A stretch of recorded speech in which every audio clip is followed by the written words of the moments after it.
สวัสดีครับพบกันอีกแล้วนะครับกับการสปอยอนิเมะนิยายตำนานจอมยุทธพูดถังซานภาค2ตอนสำนักถังเลือดพบจบแดนตอนที่60ช่วงที่3ตอนการจากไปของอาจารย์อิไลเคอร์ซื่อคลิปนี้จะแถมตอน61นิดหน่อยนะครับคลิปหน้าก็จะสปอยตอนที่61เพื่อเป็นการไม่เสียเวลารับชมรับฟังกันต่อเลยครับ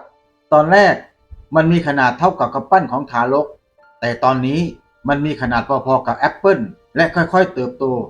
จนมีขนาดเท่าแตงโมรูปร่างทรงกลมของมันเริ่มผิดปกติมากขึ้นเรื่อยๆบางอย่างดูเหมือนจะดิ้นอยู่ภายในอีไลเคอร์สื่อมีรอยยิ้มเล็กๆบนใบหน้าของเขาแต่ร่างกายของเขากลายเป็นภาพลวงตามากขึ้นในขณะนี้ไข่มุกหิมะค่อยๆเผยให้เห็นฉากแปลกๆบางสิ่งดูเหมือนจะเคลื่อนไหวอยู่ใต้แสงสีทองเมื่อตรวจสอบอย่างใกล้ชิดดูเหมือนจะเป็นตัวอ่อนของมนุษย์หัววิห้าวเลือดอีไลเคอร์ซื่อตะโกนหัววิห้าวเบิกตากว้างและกระอักเลือดสดออกมาซึ่งตกลงบนไข่มุกหิมะทันใดนั้นพลังภายในตัวอ่อนดูเหมือนจะเสถียรและสงบลงมันค่อยๆกลายเป็นลูกบอลแสงสีทองที่บินไปยังหัววิห้าวเจ้าสำนักทั้งสองหยุดยับยั้งมันเพราะอีไลเคอร์ซื่อสั่งไม่ให้ทำเช่นนั้น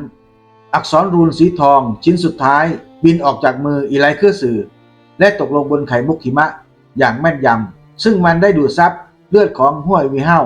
และค่อยๆเปลี่ยนเป็นสีขาวนวลขณะที่แสงสีทองเปล่งประกายไข่มุกหิมะก็ลอยอยู่ตรงหน้าห้วยวิห้าวไม้เท้าในมือของอีไลเคอร์สื่อเปลี่ยนเป็นแสงสีทองพุ่งออกไปและพุ่งไปที่ดวงตาแห่งโชคชะตาของห้วยวิห้าววังวนสีทองขนาดเล็กปรากฏขึ้นในดวงตาแห่งโชคชะตาจากนั้นแสงสีทองก็ขยายออกและกลืนกินไข่มุกหิมะตัวอ่อนอย่างง่ายดายเมื่อแสงแวบวับไข่มุกหิมะก็หายไปอาจารย์ร่างของห้วยวิห้าวกระตุกเลือดไหลซึมออกมาจากรูขุมขนใบหน้าของเขาซีดลงเขาถูกแรงสะท้อนกลับมหาศาลเมื่อทุกอย่างจบลงเขาก็ทรุดตัวลงจากอาการบาดเจ็บอีไลเคอร์สื่อยิ้มแม้ว่าส่วนที่เหลือของสัมผัสศักดิ์สิทธิ์ของข้าจะไม่สามารถเก็บความทรงจำในอดีตทั้งหมดของข้าได้แต่ว่าข้ารู้ว่าคุณไม่ใช่ลูกศิษย์เพียงคนเดียวของข้าอย่างไรก็ตามคุณโดดเด่นมากและข้าก็พอใจกับคุณมากคุณต้องจำไว้ว่าอย่ารุนแรงเกินไปหากใจของคนคนหนึ่งซื่อตรงพวกเขาจะเป็นผู้ที่ซื่อตรงไม่ว่าจะแข็งแกร่งขนาดไหนมันก็จะถูกใช้เพื่อจุดประสงค์ที่เหมาะสมในมือของผู้ชอบธรรมอาจารย์รีบกลับเข้ามาในนี้เร็วโฮวิเฮาอุทานอย่างกังวลเขาต้องการที่จะมุ่งหน้าไปหาอีไลเคอร์สื่อแต่เขาก็ล้มลงทันทีหลังจากที่เขาล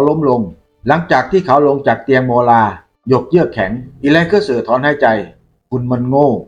ข้าสอนคุณฟรีๆงั้นเหรอคุณไม่รู้สึกถึงความแข็งแกร่งที่ข้าใช้ในการช่วยให้จักรพรรดินีหิมะเกิดใหม่ในฐานะตัวอ่อนเหรอมันเป็นเรื่องน่าเสียดายที่เธอไม่มีร่างกายไม่อย่างนั้นข้าอาจให้เธอเกิดใหม่ได้จริงอย่างที่ข้าได้พูดไปก่อนหน้านี้ข้าไม่รู้ว่าเธอจะกลายเป็นอะไรหลังจากที่ข้าทำสิ่งนี้อย่างน้อยคุณก็ปลอดภัยจักรพรรดินีหิมะก็จะผูกพันกับคุณอย่างแน่นหนาอาจารย์หัววีห้าวน้ำตาไหลออกมาจากดวงตาของเขาแม้ว่าอวัยวะภายในของเขาจะติดไฟและมีเลือดไหลซึมออกมาจากรูขุมขนแต่เขาก็ยังพยายามดิ้นรนเพื่อจะคลานไปหาอีไลเคอร์สื่อแน่นอนว่าเขารู้ว่าอีไลเคอร์สื่อกำลังจะทำอะไรอยู่ไฟสีทองทั้งสองดวงมีบทบาทชี้ขาดพวกมันเป็นเปลวไฟของสัมผัสศักดิ์สิทธิ์ของอีไลเคอร์สื่อที่เหลืออยู่สัมผัสศักดิ์สิทธิ์ของเขาเป็นเชื้อเพลิงสำหรับเปลวไฟเนโครแมนเซอร์ใช้สัมผัสศักดิ์สิทธิ์ครั้งสุดท้ายเพื่อช่วยเหลือพวกเขาอย่างไรก็ตามเขาไม่ได้แจ้งให้ใครทราบก่อนที่จะทำเช่นนี้อีไลเคอร์สื่อยิ้มและกล่าวว่าหากวันหนึ่งคุณไปถึงขั้นนั้นโลกนี้อาจมีเงื่อนไขที่ยอมให้เหล่าทวยเทพดำรงอยู่ได้คุณอาจพบเศษเสี้ยวของสัมผัสศักดิ์สิทธิ์ของข้าที่ไหนสักแห่งหรือใช้การเชื่อมต่ออันละเอียดอ่อนที่ต้องสร้างเพลิงแห่งสัมผัสศักดิ์สิทธิ์ขึ้นมาใหม่ข้าจะรอจนถึงวันนั้นอย่าเศร้าไปเลยสำหรับข้านี้ไม่ใช่ครั้งแรกที่ข้าตายความตายน่ากลัวตรงไหนเราไม่ได้สร้างรูปแบบชีวิตรูปใหม่ขึ้นมาหรอกเหรอข้ามีความสุขมากสุภาพบุรุษทุกท่านโปรดช่วยข้าด้วยประโยคสุดท้ายของเขามุ่งเป้าไปที่เจ้าสำนักทั้งสองยกหัววีห้าวขึ้นจากพื้นก่อนที่หัววีห้าวจะเห็นสิ่งที่พวกเขาทำต่อไปเขาก็หมดสติไปเมื่อกี้ท่านใช้ความแข็งแกร่งของเทพเจ้างั้นเหรอเจ้าสำนักคนที่สองอดไม่ได้ที่จะถามเมื่อมาถึงจุดนี้ทุกอย่างในห้องก็กลับสู่ปกติเพียงแต่ตอนนี้ เตียงหยกโมลาเยือกแข็งได้สูญเสียคุณสมบัติดั้งเดิมของมันและกลายเป็นหินไปแล้วอีไลเกอร์สื่อพยักหน้าเล็กน้อยข้ารู้สึกได้ถึงออร่าแห่งเทพเจ้าจากร่างกายของคุณและยังมีความรู้สึกชอบธรรมอีกด้วยข้าไม่มีเวลาจะพูดมากแล้วสุภาพบุรุษทุกท่านโปรดเชื่อการตัดสินใจของข้าสิทธิ์ของข้าเป็นคนใจดีและจริงใจเขาจะเป็นเพื่อนเป็นญาติเป็นหุ้นส่วนที่ดีอย่าทำให้เขาตกที่นั่งลำบากอีกต่อไปและช่วยปลอบโยนเขาด้วยคุณสามารถบอกเขาได้จากมุมของคุณว่าเขาสามารถชุบชีวิตข้าได้อย่างไรอีไลเคอร์ซื่อขณะที่เขาพูดถึงตรงนี้และค่อยๆลอยไปที่หน้าต่างเขามองไปไกลด้วยสายตาอันฉลาดของเขาทะเลเมฆรอบๆยอดเขาฟ้ากระจ่างค่อยๆฟื้นตัวหลังจากถูกกระจายโดยออร่าที่น่าสะพรึงกลัวก่อนหน้านี้เขาเผยรอยยิ้มเล็กน้อยเมื่อเห็นภาพอันงดงามนี้นี่อาจเป็นครั้งสุดท้ายที่เขาจะจ้องมองโลกใบนี้ห้องเงียบสงบลงมากทุกอย่างกลับสู่สภาวะปกติราวกับว่าไม่มีอะไรเกิดขึ้นเจ้าสำนักและรองเจ้าสำนักดูร่างสีทองของเขาอย่างเงียบๆมันค่อยๆจางลงแววตาของเขาแสดงความเคารพแม้ว่าพวกเขาจะติดต่อกันเพียงชั่วคราวสั้นๆแต่พวกเขาก็รู้ว่าเขาเพิ่งเสียชีวิตเพื่อช่วยฮั่วหวี่เฮาอีไลเคอร์สื่อจ้องมองไปที่ระยะไกลแต่สายตาของเขาหลีลงและก็หลีลงในที่สุดเขาก็กลายเป็นเพียงจุดแสงสีทองที่ลอยไปที่หน้าผากของฮั่วหวี่เฮามันหายไปในหัวของเขาแหวนวิญญาณสีเทาที่ดูแปลกประหลาดค่อยๆผุดขึ้นมาจากร่างกายของฮั่วหวี่เฮาเมื่อแหวนวิญญาณนี้ปรากฏขึ้นร่างของอีไลเคอร์สื่อก็กระพริบชั่วครู่ก่อนที่จะหายไปและเมื่อใบหน้าของเขาส่องประกายดวงตาของเขาก็ไม่มีแสงสว่างอีกต่อไปเจ้าสำนักคนที่สองตกใจและถามแหวนวิญญาณนี้เป็นสีเทาเจ้าสำนักถอนหายใจมองฮั่วหวี่เฮาในอ้อมแขนแม้จะไม่ทราบประสบการณ์ที่สัมผัสวิญญาณจากโลกอื่นที่ผ่านมาได้แต่ก็สัมผัสได้ถึง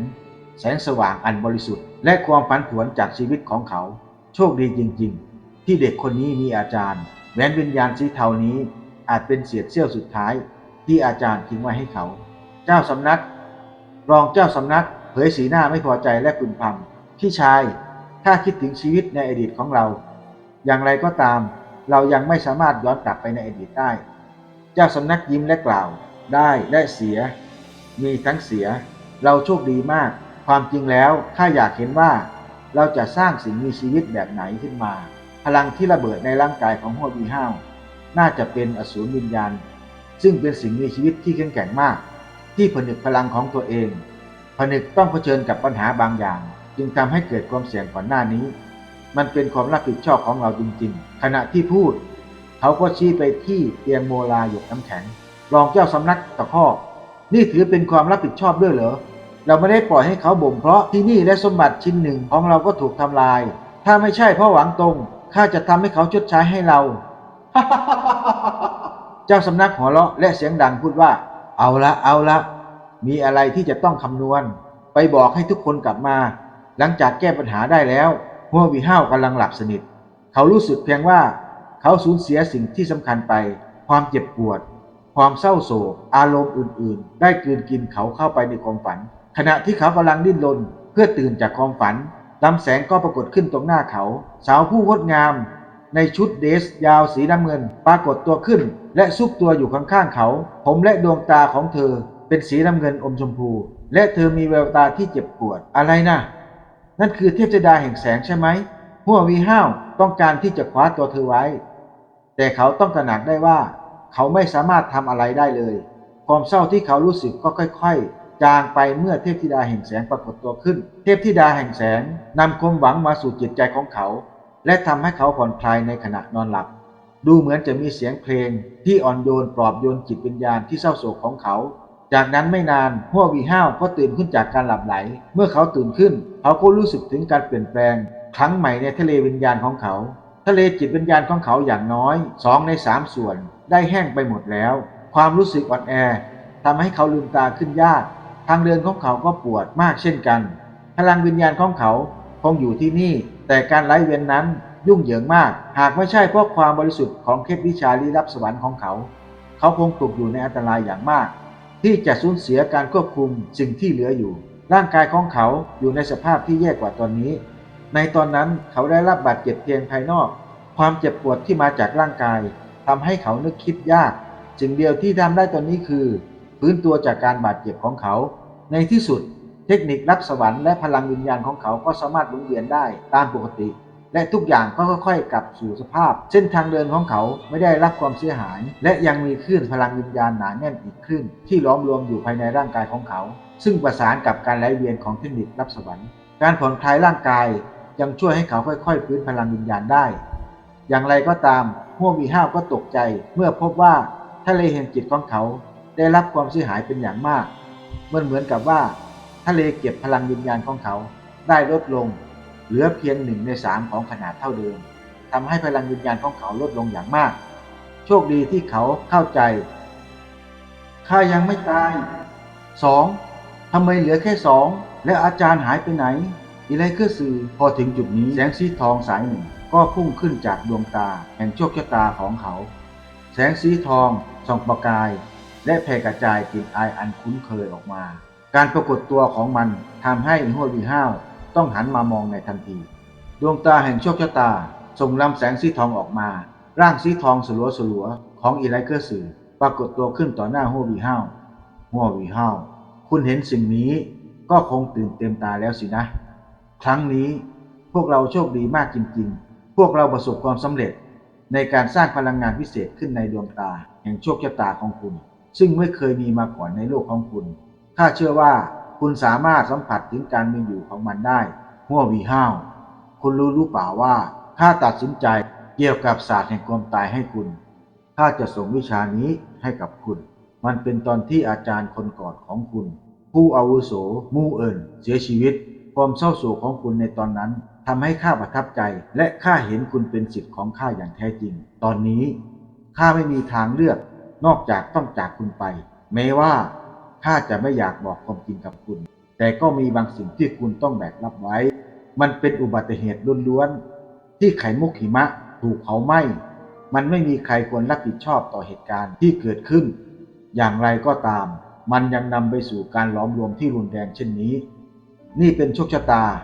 หรือผลมาจากจุดจบของเศษเสี้ยวสัมผัสศักดิ์สิทธิ์ของข้าเผาสัมผัสศักดิ์สิทธิ์ของข้าเผาสัมผัสศักดิ์สิทธิ์ของตัวเองและผนึกจักรพรรดินีหิมะ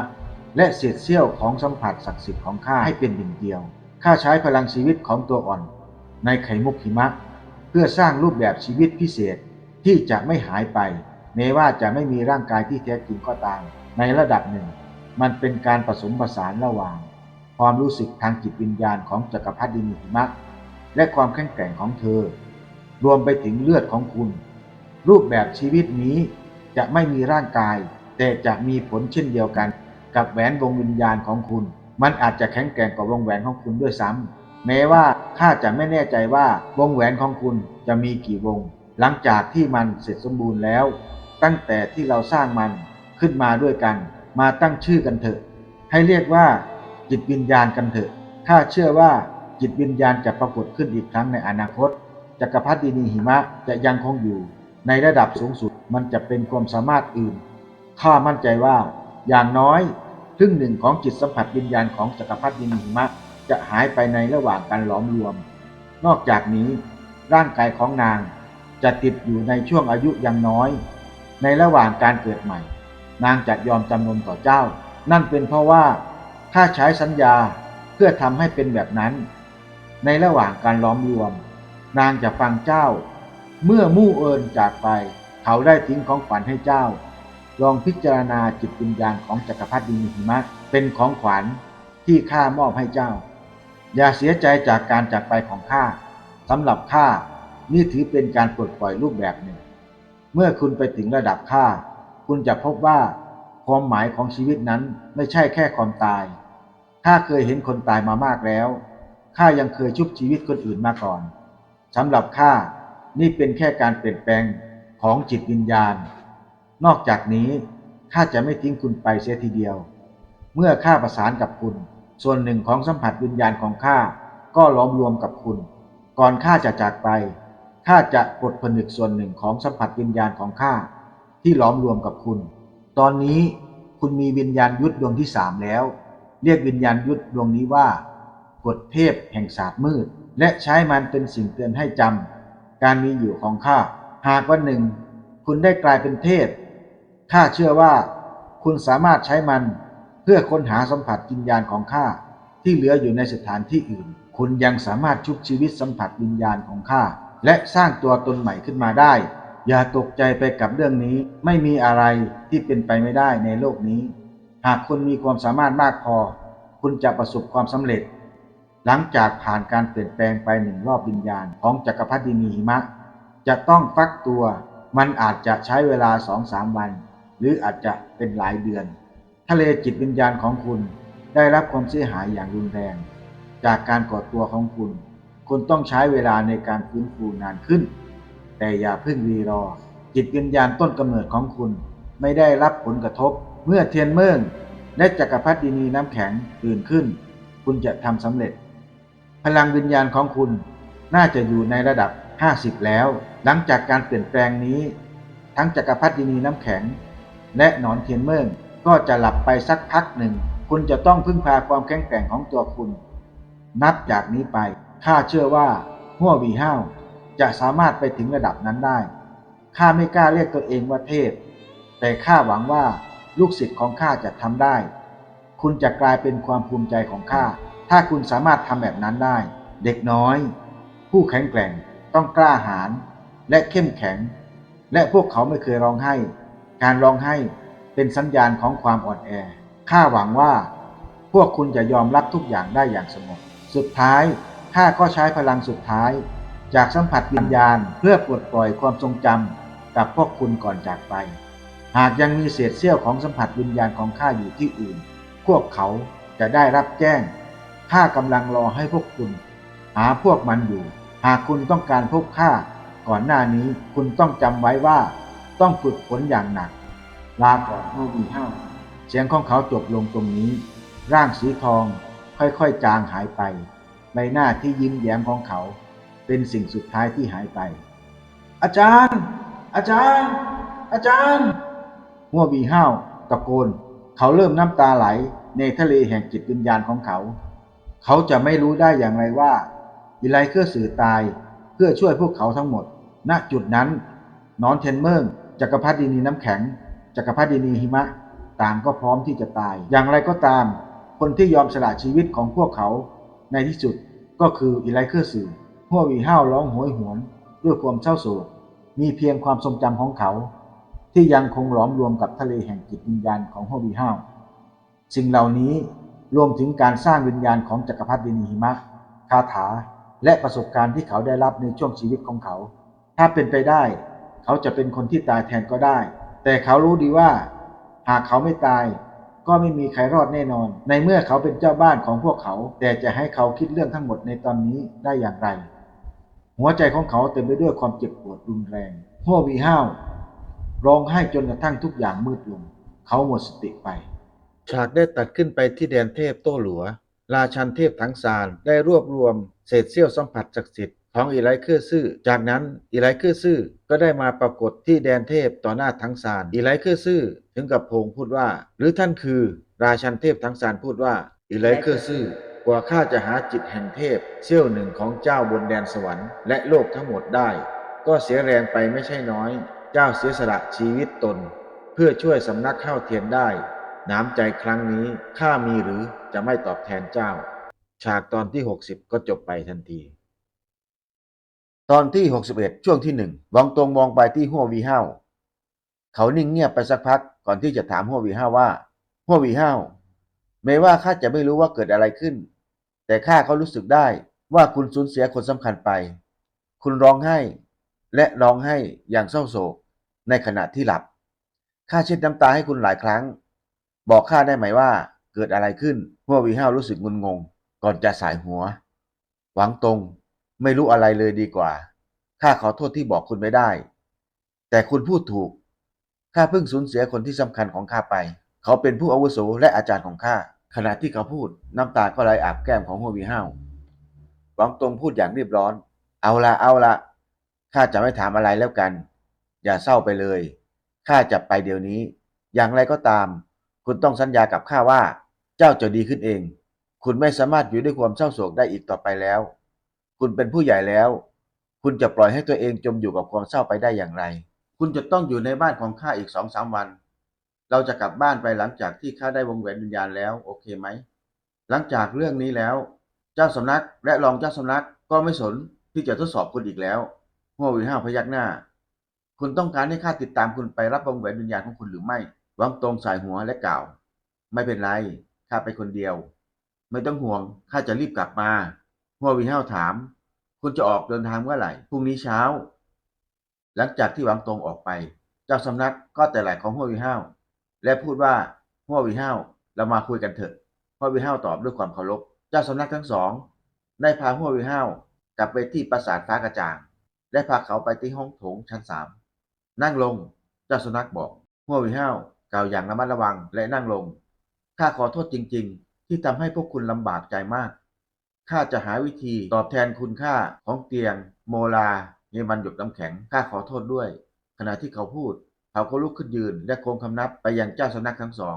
เจ้าสำนักทั้งสองไม่ได้ห้ามเขาหลังจากที่เขานั่งลงเจ้าสำนักยิ้มและกล่าวว่าแม้ว่าเตียงแก่นแท้โมลาเยมันหยดน้ำแข็งจะมีค่ามากแต่มันก็ไม่ได้มีประโยชน์อะไรมากมายสำหรับนิกายของเราดังนั้นท่านไม่จำเป็นต้องชดใช้ให้เราไม่ได้เรียกหาท่านในวันนี้เพื่อขอค่าชดเชยจากท่านวันนี้เราแค่มาคุยกันเฉยๆบอกเรามาว่าคุณรู้จักหวังตรงได้อย่างไรและปกติเขาเป็นอย่างไรเราสนใจที่อยากจะรู้มากกว่านี้หัวหวีห้าวรู้สึกงงงวยเมื่อทั้งคู่ถาม